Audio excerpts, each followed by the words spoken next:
I'm going to talk about your first job and your next job. And I'm talking on the premise that a number of you guys are either working or about to start a job. Okay? So that's the assumption I'm going to premise my talk about.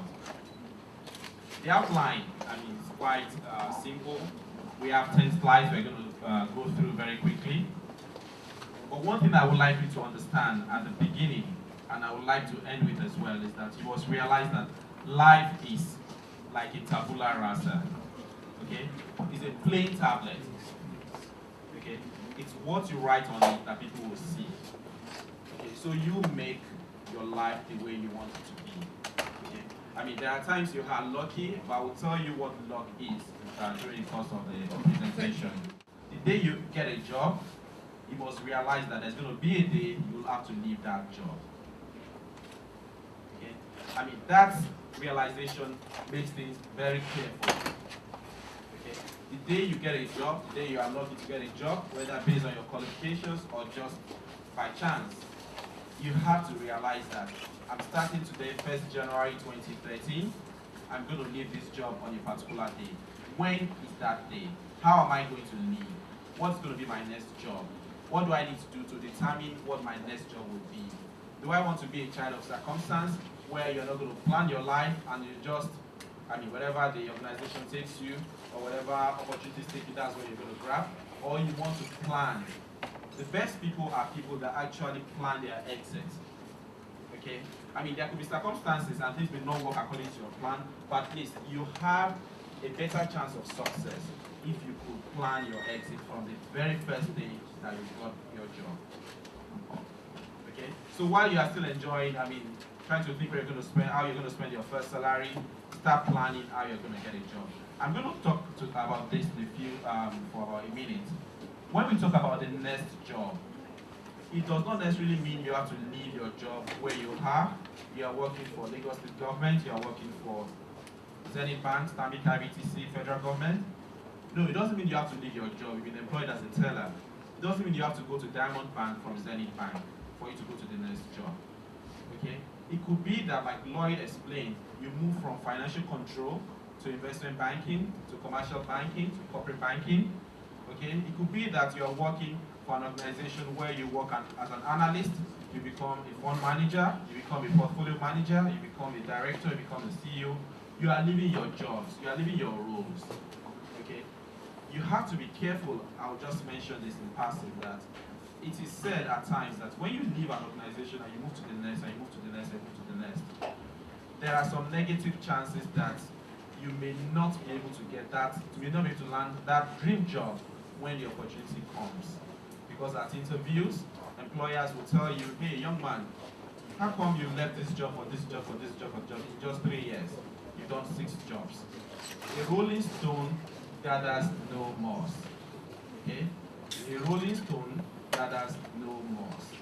Wherever you are, you need to learn, be patient, understand what is being done, and plan for the next role.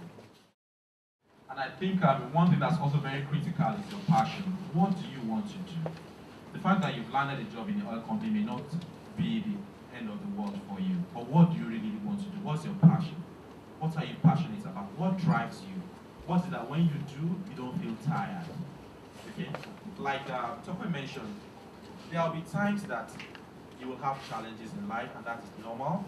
Okay? But your passion is what drives you out of these challenges. So it's critical and very, very important for us to know what drives us. What are you good at?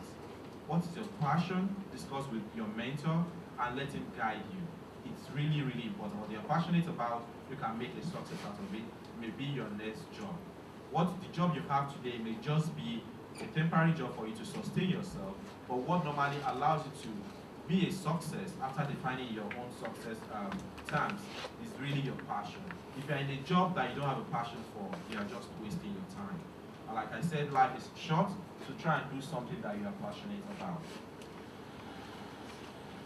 I actually put this slide as one of the last slides, and I know it's something that a lot of us are usually focused about, qualifications.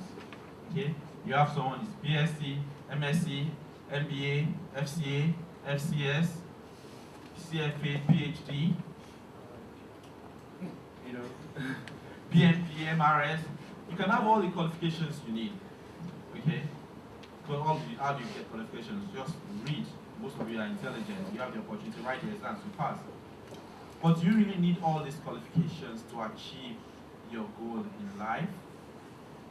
Okay, that's a question you need to ask yourself, because it's very, very important. I mean, Tokwe mentioned about Mark Zuckerberg that started Facebook, the dropout. Steve Jobs is a dropout.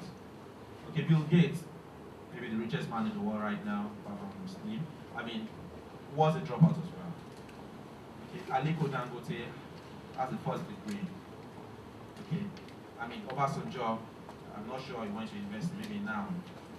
You know. But these are people that have achieved what they set out to achieve in life. Okay? And what were their qualifications? What were their paper qualifications? Paper qualification can allow you to have an inroad into a job. Okay? But it may not sustain you there. Okay? And what is helpful for you for your next job, what helps you usually are life experiences.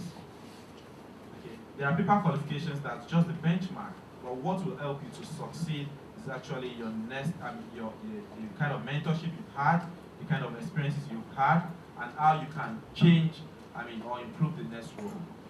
So we have to be conscious of this fact. It's not just about qualification, but what you yourself, you can do, okay?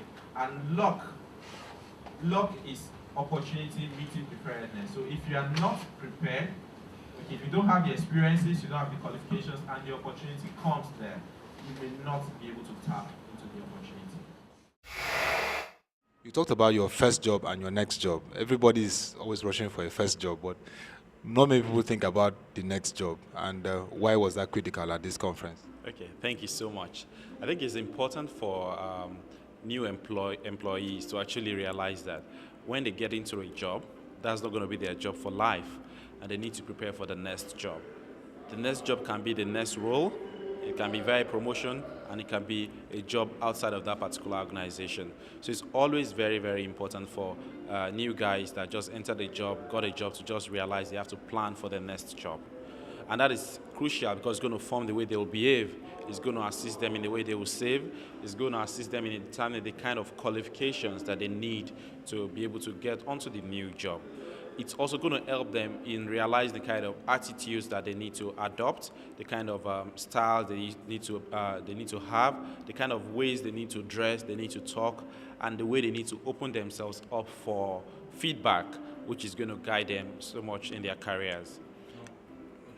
Another important reason why people need to know about their next job is that it guides them in determining who will be their mentors. They may select a mentor from where they are actually working right now, or it may be necessary for them to select a mentor outside of the organization that will assist them in channeling their passions towards something that will be very influential for them in their next role or in their next job. That's very interesting. Now, it's not always easy when you get a job, especially in an economy like Nigeria where the index is not so favorable. 25% official by government, other analysis says 40% unemployment. Do you really think that the economy at the moment is favoring even jobs for young people? Talking to the point of, okay, I can change a job.